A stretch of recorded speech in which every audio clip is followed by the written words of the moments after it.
Fala galera, mais uma vez eu estou aqui para falar com vocês e hoje eu estou trazendo uma temática que algumas pessoas me pediram, conversando com elas nos bastidores, no trabalho. Tem pessoas que me perguntam muito se ser professor no Brasil compensa, se vale a pena, se é gratificante. Nesse vídeo nós iremos falar um pouquinho sobre algumas questões que envolvem o profissional da área de educação e se realmente, do ponto de vista financeiro, isso é prazeroso, é valioso, é gratificante, tá bom? Então não saia desse vídeo, aproveite e já peço para você dar o seu like nesse vídeo, compartilhar com alguém se você desejar, caso goste, e se inscrever nele também. Com certeza você vai dar muita ajuda para a gente aqui a manter esse nosso trabalho funcionando. Bom, então vamos para o nosso vídeo. Ser professor no Brasil é um grande dilema e precisamos voltar um pouquinho no tempo para entender direitinho como funciona a nossa forma de educação. Se vocês bem sabem, o nosso país ele foi colonizado por portugueses e uma das medidas que os portugueses encontraram de fazer esse processo ser acelerado de uma maneira mais intensa foi o processo de imposição educacional. Como se deu isso? Nós sabemos que os portugueses enviaram os padres jesuítas para catequizar os índios, fazer esse processo de catequese, e ali ensinar a religião católica e ensinar também a língua portuguesa. Aí nós já temos um processo de europeísmo do ser humano nativo da América. E então nós observamos que o processo educacional no Brasil ele foi muito imposto e não cultivado, como aconteceu em alguns outras civilizações. Mas o que nos importa agora, nesse momento, é entender a nossa atualidade. Então, pegando um pouquinho só esse gancho, a gente sabe que no Brasil nós ainda temos esse resquício desse processo de atraso aí, desse nosso período educacional. E hoje nós vivemos um dilema muito grande em ser professor no Brasil e se realmente compensa do ponto de vista financeiro. Conheço várias pessoas que são apaixonadas por educação, que gostam demais da área pedagógica, mas que infelizmente não escolhem a profissão de professor porque dizem que não compensa do ponto de vista financeiro. E aí alegam vários argumentos para validarem as suas posições. Tudo bem, respeitamos e concordamos. Se bem que realmente é verdade, muito do que elas mencionam. No Brasil, a gente sabe que não há uma valorização educacional do profissional da área de educação. E quando eu falo do profissional da área de educação, não estou me referindo única e exclusivamente apenas ao professor, mas estou me referindo a todos os agentes que estão envolvidos no processo educativo da criança. Desde o pedagogo, desde as pessoas que trabalham dentro do departamento administrativo de uma escola, os agentes que estão envolvidos diretamente com esse processo educacional, psicopedagogos, psicólogos educacionais e assim sucessivamente. E isso, de certa forma, cria uma aversão ao desejo de trabalhar com educação, porque é tido como algo assim um pouco que não prazeroso, Mas, sendo bem sincero, a educação brasileira é uma educação muito bonita. A forma como educamos os nossos alunos, ela é ímpar em relação a alguns países de primeiro mundo, por exemplo. A educação brasileira está muito voltada no aspecto da afetividade, na formação cidadã do indivíduo, enquanto muitos países trabalham muito no aspecto pragmático e no aspecto mesmo acadêmico, apenas o conhecimento ali é levado mais a sério. Nós, brasileiros, temos essa questão da afetividade envolvida demais, até pela própria história de construção social do Brasil, de lutas, de embates, de tantas conquistas que gradativamente foram dando direito às classes minoritárias. A gente acaba criando um elo de afetividade educacional com os alunos, porque é um aspecto meio que familiar. E até mesmo a gente escuta muito, eu ouvia demais isso, ainda continuo escutando, que dizem assim, a escola é a segunda casa, a escola é a segunda casa da criança. E de fato, às vezes sim.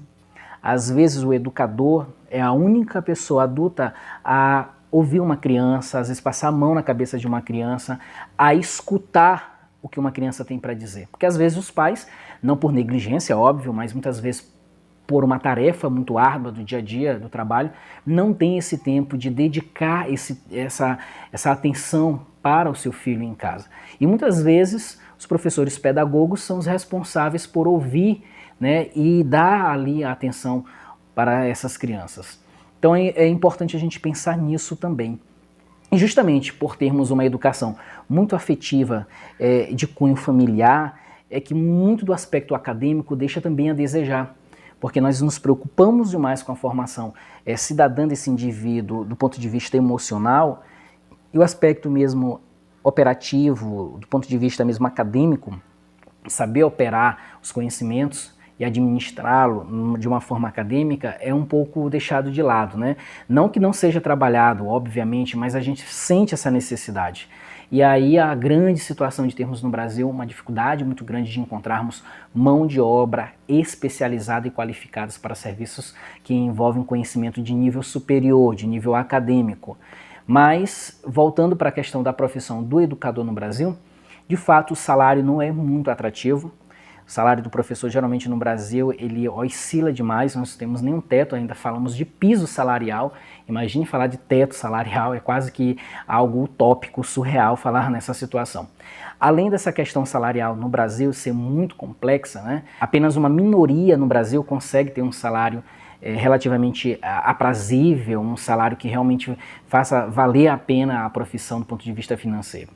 Mas fora a questão salarial, nós temos uma outra situação que é também o aspecto social. A educação de um país, ela se constrói em conjunto. Não dá para eu falar apenas de uma educação baseada na responsabilidade da instituição escola. É preciso que todos os segmentos institucionais da sociedade estejam envolvidos e engajados nessa mesma proposta de educação, complementando o desenvolvimento do aluno. Então nós temos basicamente 3 instituições educacionais que são importantíssimas na formação do cidadão. A primeira é a família, né? Os laços familiares, a postura familiar, os princípios que são ensinados dentro de cada lar, de cada casa, é muito importante para a formação do caráter dessa criança. A segunda é a própria escola, que entra com a questão acadêmica, os conhecimentos especializados. E por último nós temos também as religiões, né? Então cada religião supre uma necessidade da família, independentemente de qual seja. Esses 3 pontos que eu mencionei, essas 3 instituições, elas são importantíssimas para a formação educacional.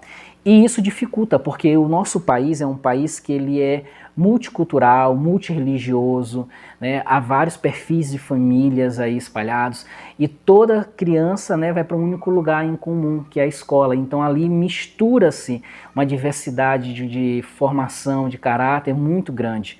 E às vezes o professor precisa saber lidar com muita perspicácia dentro de uma sala de aula para conseguir transmitir para os alunos de uma maneira imparcial, sem que fira a ideologia familiar daquele aluno e acabe exaltando a daquele outro que está ali. Então é importante que o professor ele tenha esse conhecimento, esse jogo de cintura.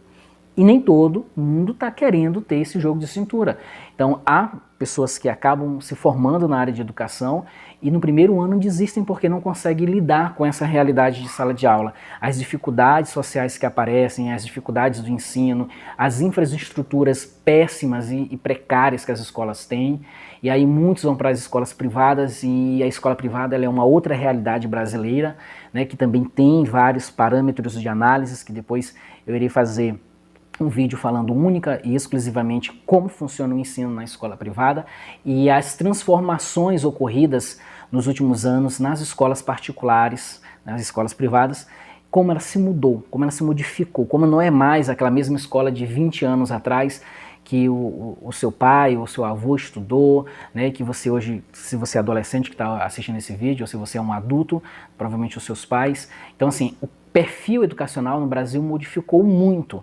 Então nós temos aqui 3 situações importantes, né? A questão salarial, a questão mesmo da própria sociedade que precisa estar engajada dentro desse âmbito educacional, a questão financeira, e isso acaba dificultando.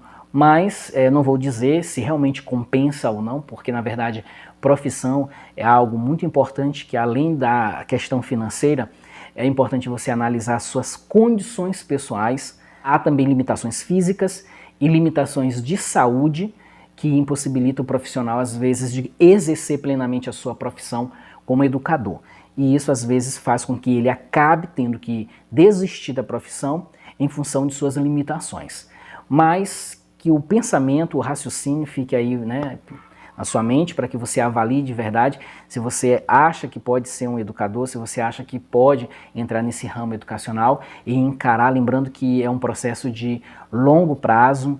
Então, muito do que você vai fazer hoje em sala de aula, você talvez só vai ter um retorno 5, 6, às vezes 10 anos à frente, quando você vê aquele aluno lá na vida já quase que adulta, sendo bem desenvolvido, humanamente, né, falando, e aí você vê que realmente tudo aquilo que você fez por ele valeu a pena, né, que realmente surtiu um efeito positivo. Quero agradecer pela atenção de todos vocês neste tema e coloque aqui embaixo nos comentários o que vocês acharam, se vocês querem dar uma sugestão de algum outro vídeo, de algum outro tema que a gente venha querer falar aqui, para eu fazer esse vídeo para vocês, tá certo? Então aproveita, dá o like nesse vídeo, se inscreva e compartilhe com alguém que você acha que talvez venha gostar dessa temática educacional, tá certo?